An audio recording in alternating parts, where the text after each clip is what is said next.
देखिए कितना बेहतरीन नज़ारा है। आप देख सकते हैं दोनों तरफ ओवर ब्रिज बना हुआ है, उसके ऊपर ये पिलर का पुल बना हुआ है। बेहतरीन नज़ारों के साथ देख सकते हैं आप कितना बेहतरीन नज़ारा है। आप बहुत ही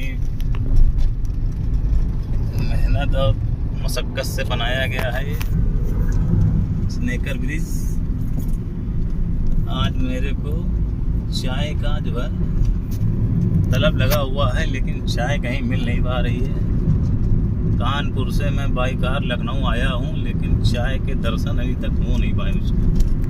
ये देखिए थोड़ा सा काम चल रहा है, बाकी देखते हैं आगे मिल जाएगी तो पी लेंगे, नहीं तो समझ लेंगे कि 3000 रुपये खर्चा करके मैंने बेवकूफ़ी कर दी।